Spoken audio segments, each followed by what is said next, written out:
Welcome to our channel. Today we how to connect Netlify to your React UI with redirects step by step clearly. Start by setting up your React application if you haven't already. Open your terminal and navigate to your React project directory. Run npm run build to create a production build of your application. Next, create a new repository on GitHub for your project. On the repository page, copy the repository URL.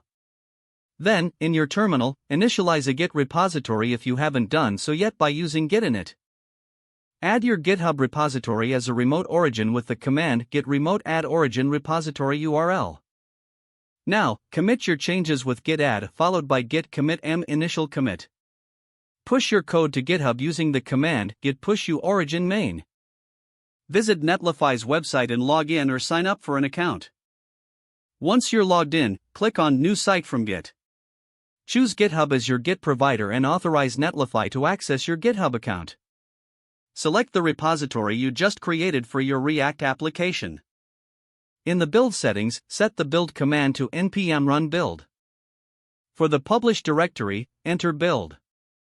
Click on the Deploy Site button. Wait for Netlify to build and deploy your site.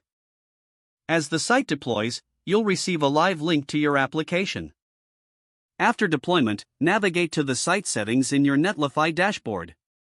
Scroll down to the Redirects section and find the option to add redirects.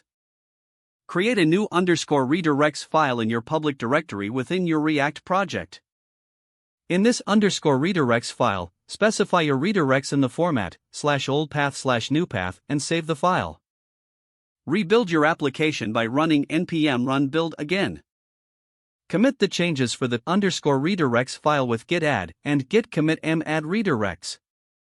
Push the changes to your GitHub repository using git push. Return to your Netlify dashboard and trigger a new deploy by clicking Deploy Site. After deployment, test the redirects by visiting the specified old paths in your browser. Congratulations, you have successfully connected Netlify to your React UI with redirects set up. If the page does not load, refresh the browser or try again in a private or incognito window. Make sure you are using the correct email address, then retype it carefully to avoid small. Don't forget to like this video and subscribe to our channel for more step-by-step tech guides.